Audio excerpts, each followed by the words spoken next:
boys and girls, children of all ages. Stay tuned for another original Studio B production right here on the Voice 17104.com. Welcome, my brothers and sisters, to the Richard James Show on 17104, The Voice. There's a statue that faces the ocean with a torch that stretched toward the sea, and a small child was asking, was this meant for me? There was a plaque that was placed on that statue that speaks of liberty, and the child is inquiring, was this meant for me? Give me your time, your word, your huddled masses, yearning, yearning, yearning, yearning to be free. And why does the child inquire, was this meant for me? Greetings, my friends, my brothers, my sisters. Welcome again to the Richard James Show. We're truly blessed that we have another day and another opportunity to do some good for our fellow man and our fellow women. I'm going to lift up a name that you heard come out of my mouth before. You know, we have had many, many warriors for freedom, justice, and equality in our race. Many, many warriors, both men and women. But due to some male bigotry, we are more often than not lifting up male images. And I understand that, but I don't agree with that. And I'm going to lift up today again, like I said, as a young lady that's, that I think highly of.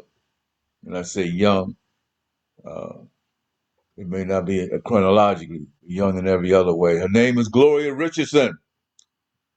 Some say Gloria Richardson Dandridge, but we refer to her as Gloria Richardson.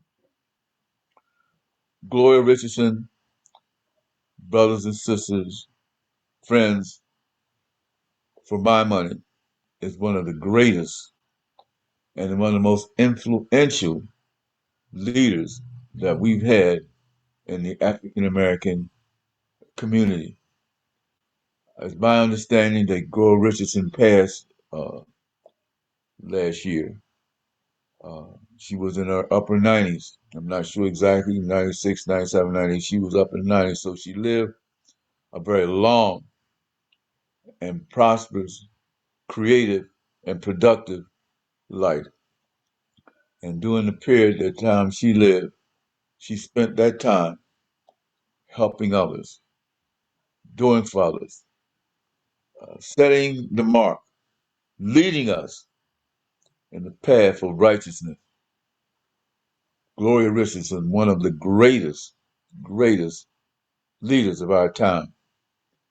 Why am I so impressed with Gloria Richardson? You know, we would hold up other women, for example, uh, uh, Rosa Parks, who was a great lady who sat on a bus uh, in the front, violating racist segregation rules, and thereby, with that organized demonstration of support for freedom, sparked a movement in Montgomery, Alabama. A young man who was just moved to Montgomery, Alabama, as pastor of a local church, a man by the name of the Reverend Dr. Martin Luther King Jr., uh, got involved in that movement. And so you hear a lot about the name of Rosa Parks, good woman, progressive woman, brave woman that challenged the status quo. But I don't know of anyone that has done more than than Gloria Richardson. Gloria Richardson didn't just sit down in the front of the bus. Uh, she rode the bus. She didn't just uh, talk about freedom. It wasn't one incident Gloria Richardson and her family, and she involved her family, her mother, her daughter, and we don't hear much about them either. But Gloria Richardson headed up and on in the eastern shore of Maryland, Chamberlain, Maryland, the civil rights movement structure, and with her noted leadership and ideology, uh, she moved around the country. She even went to Atlanta, Georgia, and helped to organize the Student Nonviolent Coordinating Committee. We call it SNCC. And during the age of the 60s, SNCC was one of the uh, groups that was in the forefront of the civil rights movement. Gloria Richardson attended Howard University, and some of the SNCC leadership attended it. Uh, Stokely Carmichael attended Howard University, and she participated in demonstrations at Howard. I might just say that I did also. I didn't attend Howard University. I was in Washington, D.C., looking for employment and living with my uncle, Reverend Love James. And I had some friends, the Stewarts, Ronell Stewart, Russell Colston Stewart. And they had me to participate in some demonstrations with Stokely Carmichael. But Gloria Richardson participated in those demonstrations. She was a student at Howard. She graduated from Howard University with a degree, and she applied the things that she learned at Howard University in the development of a movement to deal with racial discrimination and racial segregation in her hometown. How did I become acquainted with Gloria Richardson? What does this man know so much about Gloria Richardson? Well, in Chester, Pennsylvania, where I'm from, and we used to call Chester the north most southern city and the south most northern city. Chester, Pennsylvania was racially segregated in terms of public housing, in terms of employment, in terms of education. And anyone that says Chester was not segregated is not telling the truth. Chester was deeply segregated. And so we had to fight to bring about change. Uh, in Chester, Pennsylvania, we solicited the aid of Gloria Richardson, and Gloria came to Chester to help us to get it organized and helped us establish protests against segregation and racism. I'll say this and say it again. Gloria went to jail in Chester with us. Uh, our leader at that point was a man by the name of George Raymond, who was president of the NAACP, and also a man by the name of Stanley Branch, and his deputy was Dr. Felder Rice. Now, there's always been some separation between the NAACP and other groups. The NAACP tend to be a lot more conservative uh, than our other groups. And Stanley Branch was executive director of the NAACP for a while, and until there were differences, and then he organized a group called the Committee for Freedom Now. Gloria Richardson came to Chester and helped us to get organized, helped us to protest. As a matter of fact, we had a national, and I mentioned this before, we had a national conference that we set up in Chester uh, at the Prince Hall, and our national spokesman for that particular conference was Menelik El Shabazz, or Malcolm X, and Malcolm X thought extremely fondly and well of Gloria Richardson. We all did, and they organized, and they're in Chester, an organization of African American Unity Act that was organizing with this national conference in Chester, Pennsylvania, and Gloria helped us, and because we had some very, very serious problems and issues, and not all of it was in one basket. not just education, discrimination in terms of employment, uh, housing. Uh, we had a problem, for example, with labor unions. Now, we did have some labor unions that were pro civil rights. The ladies' garment workers, its leadership was pro civil rights. But you had some of your trade unions uh, in that area that refused to accept African American tradesmen, and that's a fact. So we had battles on every kind of front you can imagine. And who was one of our fearless leaders was Gloria Richardson. Now, one thing that they say about Gloria uh, that Gloria did not subscribe to Martin Luther King's philosophy of nonviolence. Let's clarify. All of the leaders, Malcolm X included, Gloria Richardson included, Martin Luther King, W.E. Du Bois, even Marcus Garvey, none of them subscribed to violence. You hear what I'm saying? Not any of those leaders thought that violence would change things. Why? Because we're intertwined together, white and black. Because we are part of the same nation, and many of our people, by the way, served in every war that America had, fighting on the side of America, and nobody wants to see their own country uh, uh, hurt, destroyed. They love their country. What they want was reform. What they want was equality, justice, freedom for all. And this was Gloria Richardson. Now, back in the day, there was an organization called uh, excuse me, the Deacons for Defense and Justice.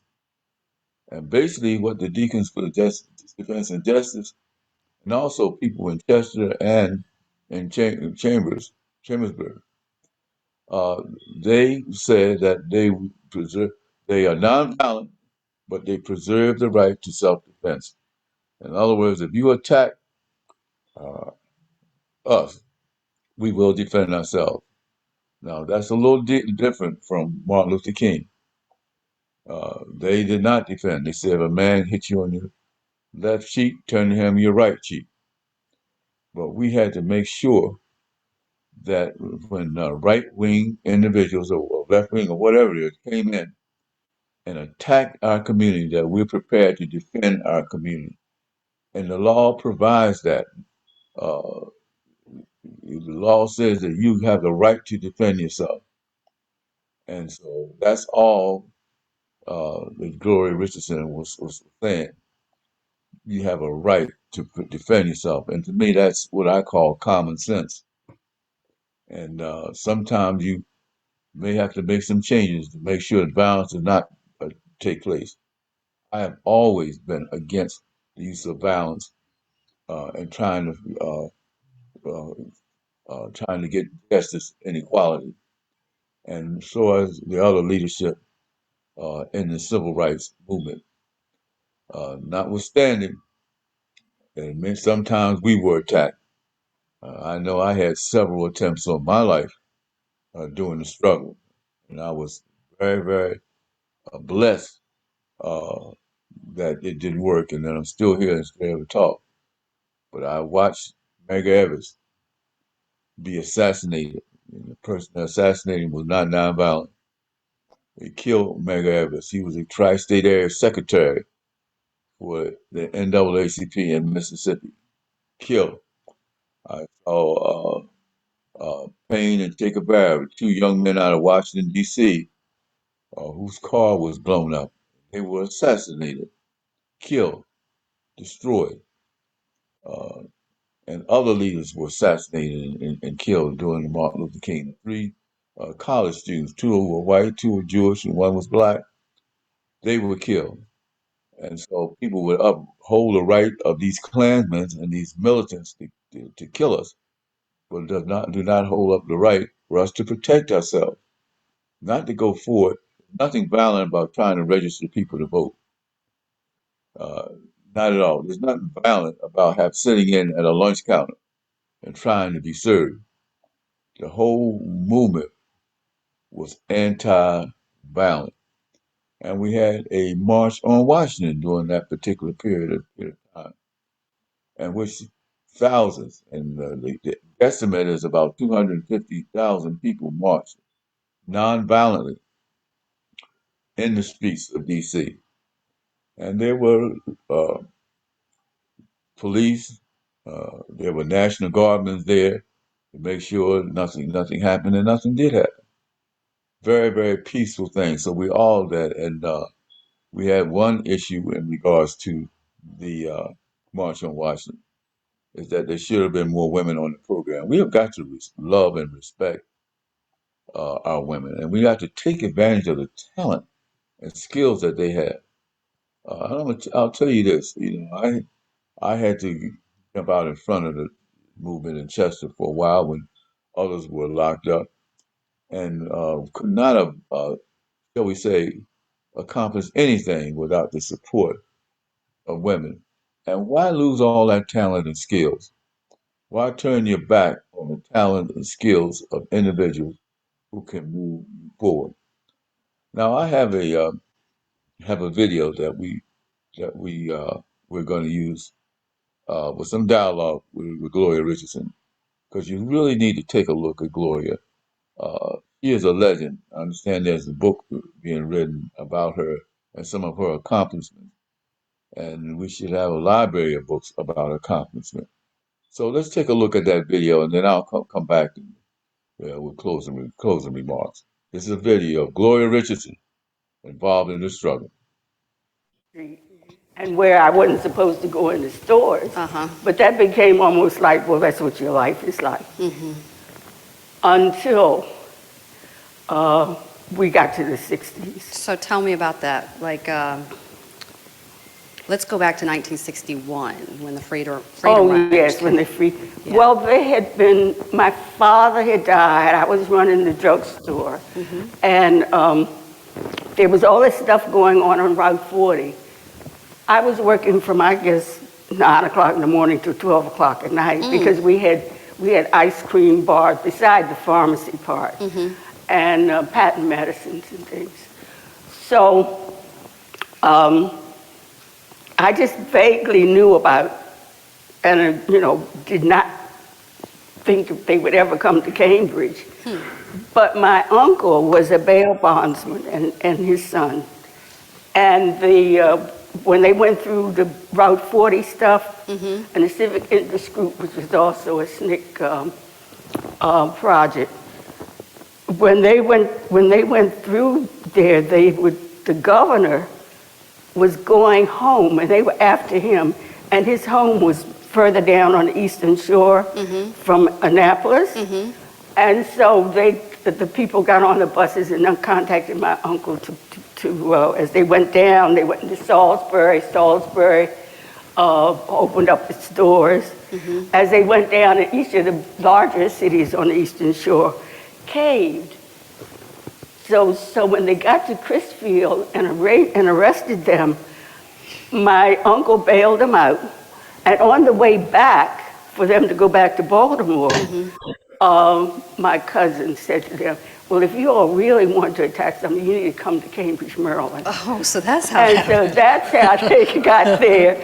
So there were two SNCC field secretaries. At that time, they were doing one in a pair, one black, one white. And they stopped off there. And in the beginning, because SNCC was so involved in voter registration and that kind of thing, they were going for voter registration, but people in the Second Ward had been voting, and they had a high participation rate. Yes, they did. And so I was going back and forth, and they were having a demonstration. Oh, I forgot one thing. Okay. They had one big meeting, and that's when, because everybody was very calm in Cambridge in terms of the black community, and they had this one of the churches had this big rally, And I guess about 400 or 500 people went out to the rally. What These church was people that? I had never heard say a word, even in the drugstore, about segregation, anything, but they all out there at that church. And so then people realized that there was a underlying problem there. And it was really those people, older people in the churches and in the community in general, that first formed a kind of advisory committee. People that never talked to me, scholars supposedly always like to say that I appointed somebody from the welfare roles on there. But I didn't appoint anybody. They were part of that group that went out to the church and began to form. And then at that point, we thought only the high school kids could demonstrate anything. So they just backed them. But a lot of their beginning policy came from that first group of people, and they backed the youngsters, which was 16, 15, 13. We had that were in jail. We had people there. People today think everybody was adult. SNCC was always very young people, and in fact, once the kids had gotten to town, almost shut down, then the ministers fled.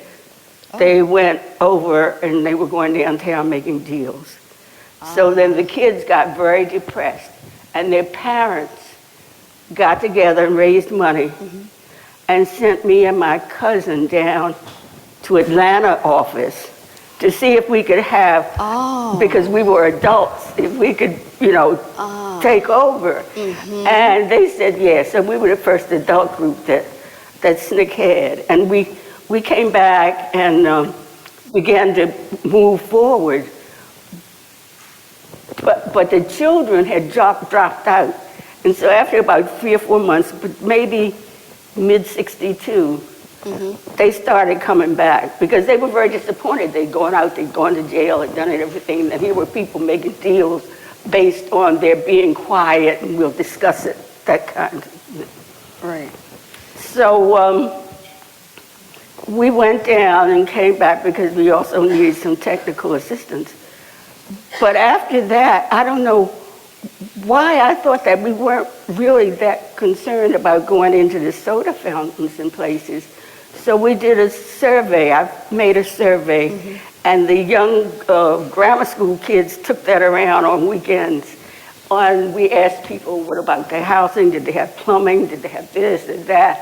How did they rank? Did they want to go into the 10-cent Woolworths fountain or what? So that public accommodations came down the bottom of the list. Was housing, desegregation of schools, all the things that we did in the agreement, really. And there were some students coming in, white students coming in from Swarthmore College. They took the survey cards back, and the professors up there did the correlations on that and came back and gave us the numbers. So actually, when we made the agreement with Robert Kennedy, we had given him that survey, and it was totally apart from the census. We had a 9% unemployment rate generally in Cambridge, but for the black community, it was something like 70%. Did you say 70? Yes, 70. So what had happened with that is that when the Phillips Packing Company and black folks only had mainly jobs that were laboring jobs in the factory. But when that closed down, they didn't have anything. A lot of people had had been able to get themselves together and buy homes and stuff. But that whole packing company collapsing, so they couldn't even go and do the jobs of canning stuff and picking the vegetables and the oyster things. So it got, of course, worse. Right. Do you think that marked the beginning of another decline? That the Phillips collapse kind of started the second decline? Yeah, well, during those 3 years, nothing really happened. They were businesses that came in air packs Yeah. And what they came into the community, and they would come out to the meetings and pretend they were going to do whatever. In the meantime, the aristocrats in Cambridge that had helped put it together, as well as the state of Maryland, began paying people down out the county to come in and fight. And in that, then the Cambridge Nonviolent Action Committee had two things going. One, in the daytime, we ran legal demonstrations and picketing following the law, whether they arrested us or not. At night, when people came out to shoot and light Molotov cocktails in the black community, then a second group formed. And there were men there that had been in World War I and II. And so they got, and they were hunters, because the whole Eastern Shore, people hunted. Everybody hunts, right. So they formed a second group, and there was kind of a, well, I think people outside of Cambridge were very disturbed. But for those there, for us, it was, they would send somebody and say, well, how are the negotiations going on now? And whether we said yes or no. They would protect the community. I think the first thing we had, in the end, they were 9 white folks shot and no blacks. Oh, So, I did not know that. Oh, yes, no, that was true. So I don't know what they thought was going to happen when they started. And then black men were really upset because they had grown up sometimes playing ball with these people, and even though the schools were segregated, but they'd have relationships at work, and occasionally somebody white would come out and go attend their weddings or whatever. So they, I guess, also were hurt at a certain level. And also they weren't going to let anybody come in and shoot up that community. And so even when we did the as they say, the treaty for Cambridge at the Department of Justice, the federal government had to send people. They had people all up the highway out here, probably every mile and a half, that they would pass us off in the car because the people in Cambridge on the committee were going up there. People, I think that maybe I just did the whole negotiation myself, but that was not true. Who else The was there? people on the executive committee of CNAC. Okay. So they all went up there. We were going back and forth before that day when they said that we had made the arrangements with Robert Kennedy. I think with him, when we went up there the first time, I thought he was a janitor because I'm expecting this attorney general dressed up in a suit and tie, and he had on like khaki pants and not a t-shirt but a regular shirt, and I was getting ready to just pass him on by, smile and pass him on by. When all of a sudden I looked at it, I thought, is that Kennedy? And so it proved it was. But I think the thing that really got him involved, I told him, they're treating us just like they treated you all when you were Irish and came into this country. Yeah. And he stopped. And then we gave him the census report, and it went on from there. But we thought that he would be the proper person because when his brother was running for president, they said he could really get nasty and twist people around and fight. So And essentially that's what he did down here because he threatened to close the post office and a lot of things that went on behind the scenes.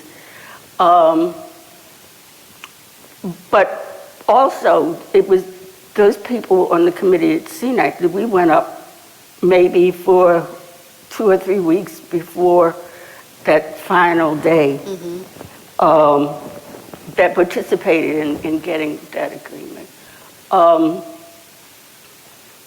And which they started on right away. And that was right around the time of the Washington March. Yes, it was. And so I had to go up there, and I thought, why? But some of the civil rights organization said, well, would you coordinate for the Eastern Shore? So we were encouraging people who really wanted to go. And the packing house workers, I think, provided the buses. And you were there, weren't you? Yes, but I really didn't kind of want to go. I was like, I agree with Malcolm. I thought it was a game. A lot of people, and then when I finally came to New York, people were treating it, talking about it like it was a ride to a picnic. Oh. Oh yes, we got on a bus and we had this kind of food and that kind of food, and then, oh, it's a beautiful day. And then I thought, what? And it was some of us, because the young people throughout the South by that time they were in a turmoil. And I thought, these people are being in North, what on earth is wrong with them? But anyhow, during that time, but they did begin working on that agreement. There were maybe 4 or 5 families, black families in town that thought they were, I guess they were wannabes, that did not like us. And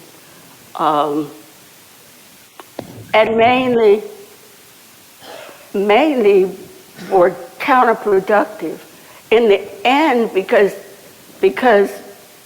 they invited somebody from the NAACP and they wanted to do public accommodations, they put that piece in there that we really didn't want, because I knew that was going to be a problem. And then, of course, when we said we weren't going to participate and vote. Yes, tell that story. When we went up there, I kept saying, we've done this survey. We're on the housing, the school desegregation, some urban renewal money coming into Cambridge in general, and we are past that. And then there was supposed to be a civil rights bill coming up anyhow. Right. But anyhow, they continued to put that in there. So then, when people talked about, I knew they were going to petition. Our enemies were going to petition it. Yeah. And so when that came up, nobody in the Second Ward wanted to vote on it. And people really did not want to vote. We're here, we're born here, we've been here for generations. Why should we vote on whether we go into some little, as they said, cheap soda fountain? So that was our position, of course. You caught a lot of flack about that. Oh yes, they had. Martin was losing his mind, and the NAACP, who did not support us anyhow.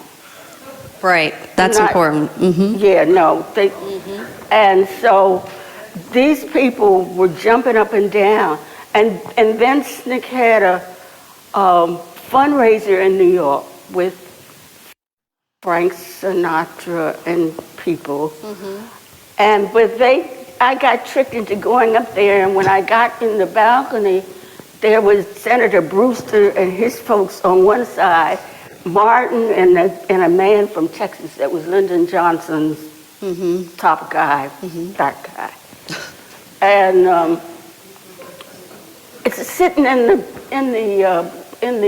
I forgot the boxes beside me. And I want to look at this show going on. And all they wanted to do was tell me about my position, because they couldn't vote down in wherever it was, Alabama, Mississippi, and that we should not,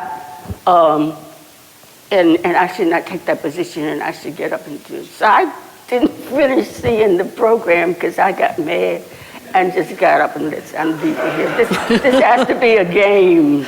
And then instead of trying to see that I got to see the show, there's something else going on here, so do that. But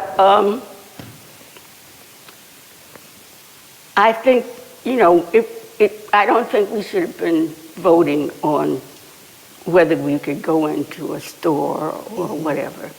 And we didn't just get here because, people on the Eastern Shore have been here for generations. So we did that, and they lost it. And then, of course, the Civil Rights Bill came along. I think we sent out a team to test that up and down the shore in Ocean City and whatever, to groups of black and white young people. But, and we weren't really that interested in the public accommodations thing, too. I think when there's another thing, too, because people always think about demonstrations. But during that movement, there were people doing all kinds of things. They were women, older women, that would prepare food for weekend when people came in on the weekends to help in the demonstrations. They were people that worked downtown that would tell us what they really were talking about down there. And so there were a variety of things besides going out in the street and demonstrating. Right. And some of the people were people who came and stayed. A lot of people that had moved out of Cambridge, black folks, and had jobs and families in Baltimore would come in on the weekends. Okay. So that's where they get the notion that there was a lot of outsiders coming in. But they weren't. Well, I was an outsider. How were you an outsider? I don't know, because I guess because I'd been born in Baltimore, but by the time the movement started, I had grown up there. Okay. So I know it was just their lie. They had to people really outside of Cambridge, they had to give some excuse. So it was that I was outside. So now, how is it that you became the leader? I mean, I understand you went down and you got the training, and I know your daughter was involved, but how is it that you were the one?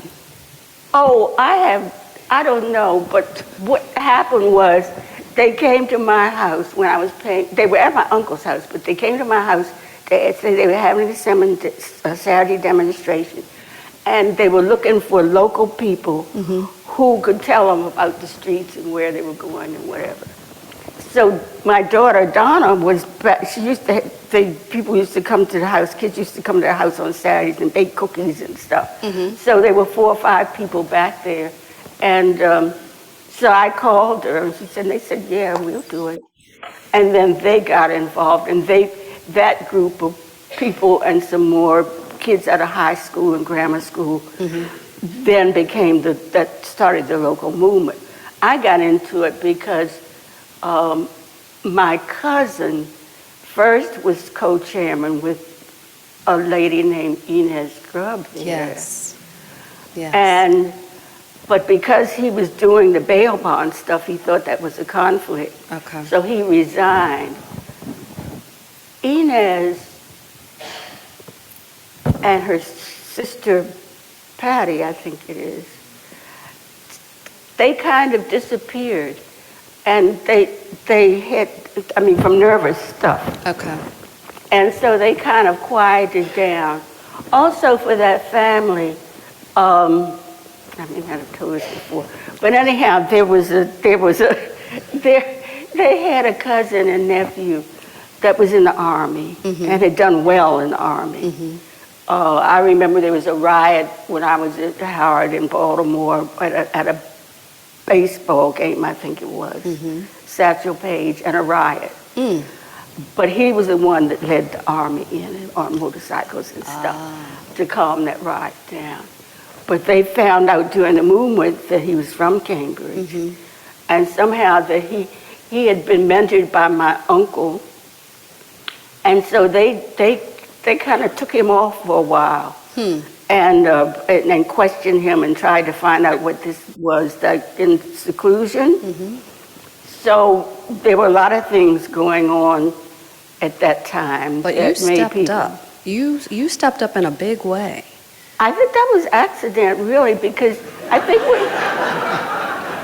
really what happens is you start fighting and you think that everything is logical, and why are these people not agreeing to that and that? And then they stop and they don't want to do it, and then they get violent, and then you get more determined. But in the meantime, after one of those mass meetings that we had, the black businessmen asked me if I would be the spokesman. And that was because they felt that my family could support me when they, really wanted to screw you up. And so I said, yes, I guess I would, because by that time I'd started going to mass meetings, and then I'd been backing Donna and her friends.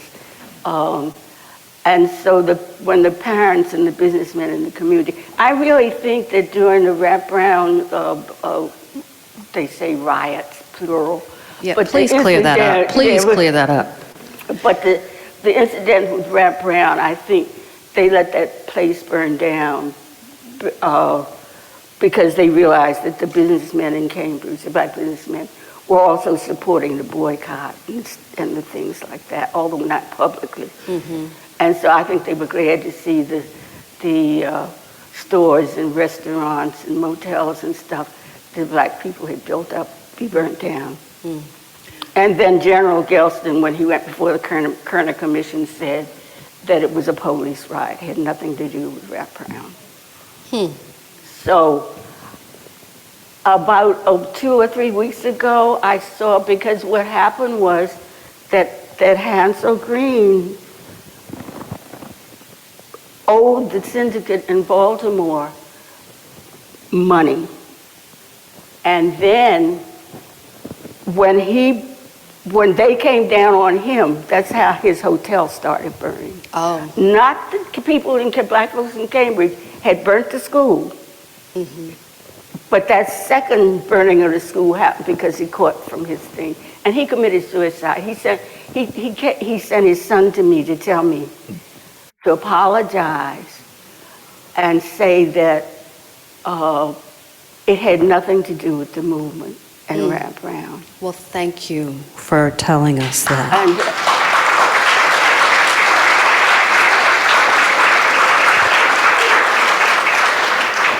But the next 2 days, he put a gun in his mouth and killed himself. Yeah. So just about 2 weeks ago, I found the whole history, his history with the syndicate, and I really didn't know how much money they owed, which was $150,000. But it disappeared from my computer. I kept going back. It was a whole article on some of the testimony that had come out from the commission and the feds and General Gelston. But that's essentially, and then it's just occurred to me that probably because for the most part, black folks in business was kind of independent at that time. Yes. But they resented the fact that, that they had been supporting us. Well, let me take you back to the treaty. We've got this picture here. I don't know if you can see it. That's at the... Is this at the signing of the treaty? Yes. And you found yourself in the middle of this picture? Was that by accident, too? No, I was let me see how to do that. That guy there next to General Gelston was an FBI spy. Which one? Right here. Wait a minute, hold on. Which one? This one right here? This one, yeah. He was an FBI spy? Representing the NAACP. But he was in and out of Cambridge, and what happened was when the priest did the Vietnam War thing in Media, Pennsylvania, they found his reports to the FBI and that in the stuff they pulled out of that Media FBI. Are you kidding? So what was his role in this picture as anybody else would have known it? Oh, there's nobody in the picture except Clarence Logan that was involved in negotiating that treaty except me. Wait a minute. You're telling me that all accommodations in there. They added that. And they came out at lunchtime and told me I put myself out on a limb of a tree and was sawing it off, and I needed to have the public accommodation. So I said, public accommodations. I said we aren't in at this level with that. So in this picture, I'm gonna ask the question. Let me tell you, when we did the last day that we did this, people on the CNAC committee had been going back and forth to the Justice Department with Burt Marshall under Kennedy's supervision, arguing back and forth about the things that would be in the treaty. So this day, I think it took about 10, 12 hours. But these people, except for Clarence. And which one's Clarence? This one on the end? This one right here. It's Civic Institute. That one? Yeah, Okay. that one. All right. But the other people were just creating problems. And so I told Mr. Kennedy that I was going out, because he had the whole clerical and secretarial staff out there typing up this stuff. Right. I told him, I'm going out here with the secretaries.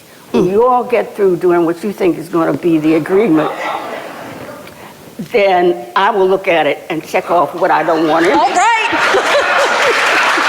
And that's what I did.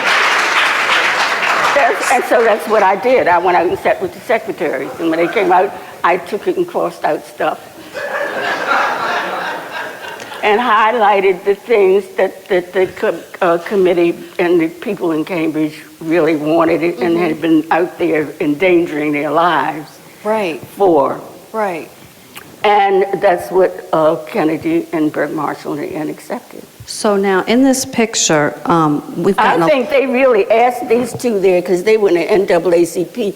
Kennedy Which probably one? didn't want any These- arguments after he had agreed to see that all this other stuff had happened. Here. Which one? Philip Savage, who always, when he came into town, would go and meet with the white folks first. Oh. This one, Uh-huh. I don't know, John Lewis was just running around trying to see why we weren't nonviolent. Oh. So I asked him to leave town. So he came into Cambridge. He did. Because that picture with me with when the man was trying to... That one behind you? Oh, yeah, this one. I love that picture. I thought we were in there arguing about whether we were going to demonstrate with General Gelston, his lieutenant. And I thought that when I heard this bang, bang, there were bullets flying. And we all tried to get out the door of the bootblack shop like in one of those old-time comedies. And when I got out there, right after this happened, when I looked, because they were local black folks out on the street, and I was saying, what? And John Lewis was over there having a prayer circle. And so I told him he had to leave because if there were bullets, I wanted people out in the street to get out the way and go hide somewhere and fire back. I thought, what is he doing but getting in the way?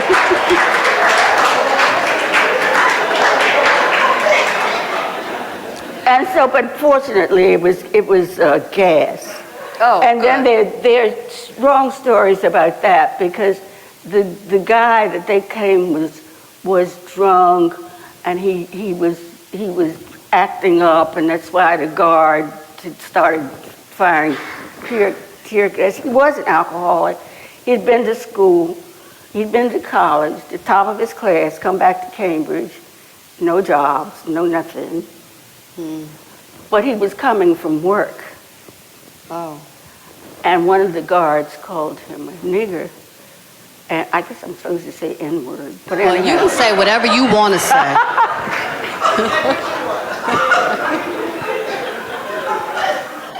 And he shouted back at the guard, and then all that started. And so, anyhow.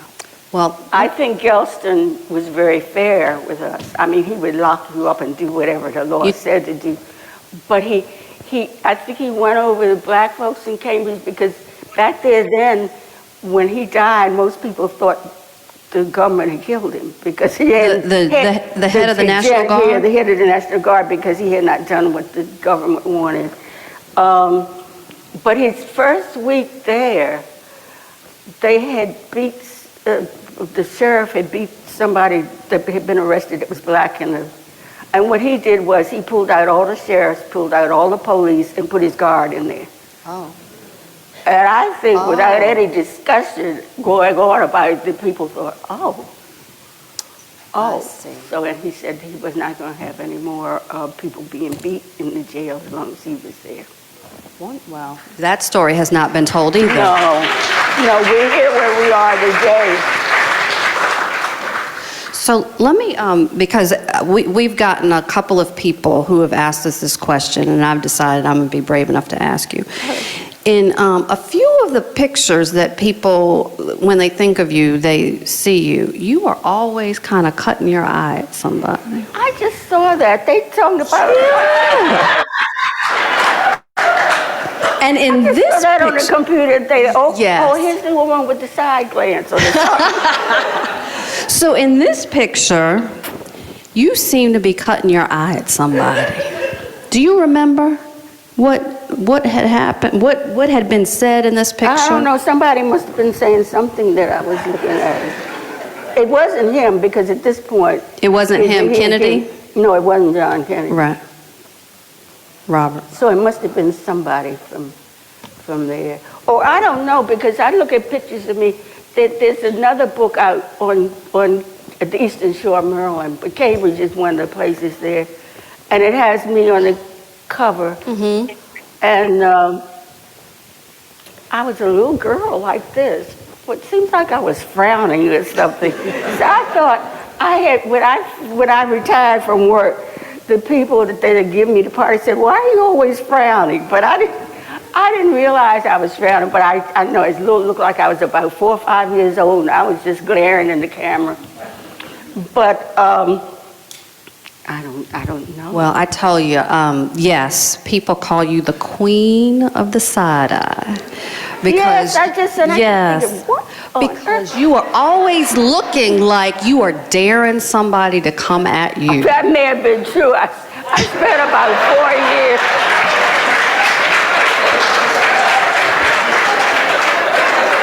Because they had, it may be true because they had no alternative.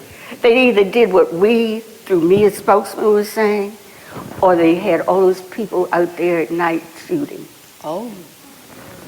Oh, okay. Well, that's one way. That's one way. So, And as I said, I don't think it's true all through the South, but we were all in one place. Right. Right. So And that made maybe a we couldn't difference. cross Ray Street, but it got to a point where Ray Street couldn't cross us. And then the town was going broke. Oh. Because that was the first thing that, I think I said that. That was the first thing that Kennedy said to me, your town's broke. And I said, well, black folks are always broke. Well, that's true. Yeah. So That's still true. I'm supposed to feel sorry for that. But I think that was true because you could just put maybe 3 or 4 people on the street picketing. Mm-hmm. And the people across Ray Street would be scared to come to those stores and shop, even though nobody was going to do anything to them. And so they stopped shopping on that, where all the white business district was. Oh, I don't think I knew that either. Oh, okay. You were teaching us today. Yes, but that's why the town was going broke, because the retail stores were not selling anything. Oh. And it's because we found out also that you could put 3 or 4 kids down on the street with a little sign in front of the 1 or 2 of the stores on Ray Street, and that meant that weekend nobody was going to shop. Oh, y'all had it all figured out.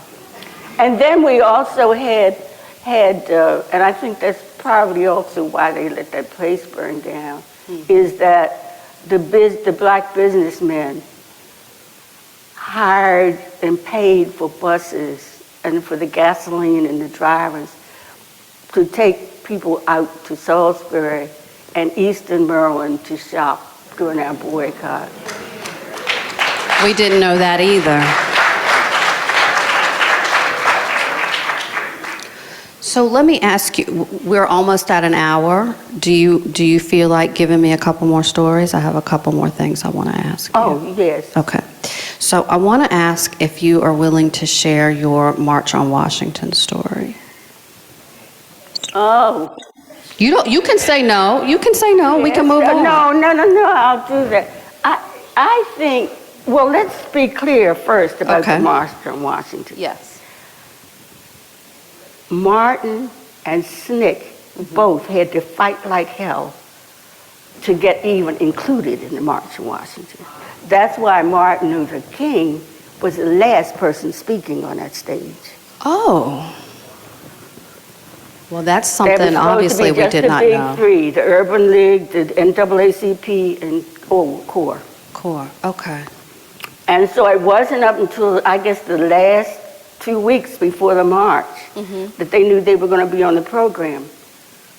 Martin, great speech there, was done by a black woman in Alabama, Prathia Hall. And he picked it up. You know how preachers do, you have certain kind of sermons, and you preach this sermon, you preach Yes. that he gave her sermon that day.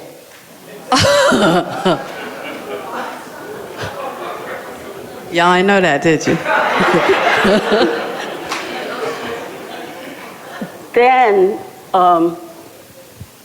there was two or three people had written John Lewis's speech, and it was really strong, something about marching like somebody, one of these colonels or something to South, like whatever. I'm not really conversant with that, but the Catholic Church and the people that were appearing that day wanted him to redo the speech. And finally, they did take some of the stuff out. But Jim Foreman, who really was head of SNCC, had the first speech, the original speech, duplicated and gave it out to the press, and they printed it. But when I got there, in the first place, they were late picking me up at the hotel. And since I was depending on them for the transportation, so I figured they knew what time I had to be there and do it. But anyhow, they were late getting me there. When I got there, they gave me in the women's march tent, which they were separating the women from the men. And Dorothy Height and some of those women were in the tent. When I got there, they said, "Oh, we'll be back, but we're going to the ladies' room." So they all left the tent. So I sat there, and there was a satellite thing from England there, and I was doing an interview with them when Bayard Rustin came up and said, "What are you doing here?" So I said, "What do you mean I'm doing here? I'm waiting for the ladies to come back. Why?" And he said, "Because they're all up on the stage." So I said, "What?" He said, "Just come on with me." And so he came and took me through the crowd. So they had, in fact, marched from a different place and different from the men to that place. Now, I don't know whether they thought I wouldn't, which I wouldn't have, but that I wouldn't do it that way. But they obviously left me in that march tent. And when he got me up close to the stage, Lena Horne was taking Rosa Parks by the hand and getting people to interview her, and said, it's not King, this is the person that did the Montgomery boycott. Right. And so then I stopped and helped her do that. But then when I got on the stage with Josephine Baker, I had heard about her all my life. And I was so thrilled. But she said to me, "You need to tell somebody what they've done with the." All right. We're coming down to the end of the show. This video, you can find it on YouTube to listen to the latter part of the speech. But you were listening to one of the greatest civil rights leaders that we've had uh, in modern time and in past time, Gloria Richardson. Loved the woman to death. She is truly a fearless leader. She takes a practical, intelligent approach uh, to fighting discrimination. She was well respected. As you can see, Robert Kennedy, who was the Attorney General in the Kennedy administration, listening to her and working with her. Some of the people that were in that picture that she talked about, I knew. For instance, Stanley Brand, she had mentioned him.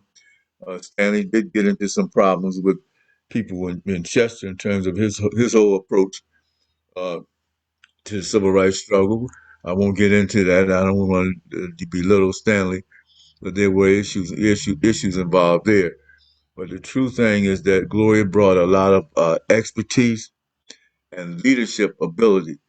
See, we can't get so caught up in the male female thing. In fact, men have a way of doing that. We cannot underutilize uh, the talents of women because they're women. But remember, and I think this is a special day of recognition of women internationally, and we should recognize Gloria Richardson. And remember, we're still down in Lebanon. We're still down in Lebanon at 35 South 8th Street. By we, I'm talking about the uh, African, and there's my stand. And take a look at that. We got all kinds of statues. We have drums. We have pictures. Uh, we have tall giraffes. Come in with us. We need your support. We want your support. Got a whole collection of wonderful djembes in from Ghana and Senegal. And if you don't purchase from us, nobody will. So come down and visit with us, and tell us that you saw it on 17104, The Voice. And thanks again, Chris, for working with us and putting this program together and all the technical skills that apply. Love you, man. Love your family. Love working with you. So I'm going to say so long and greetings and salutations to all of our friends and brothers and sisters for listening to the Richard James Show. Hasta vista.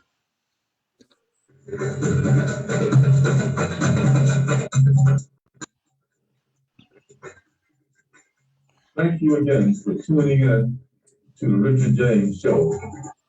Our African and our African American programs are set up to educate you on what's going on in this world. Beautiful. Beautiful. Taking out the time to listen. Let us hear from you sometime also. So this is your neighbor and your friend signing off. Until I see you again next week and hear from you again next week. So long. God bless.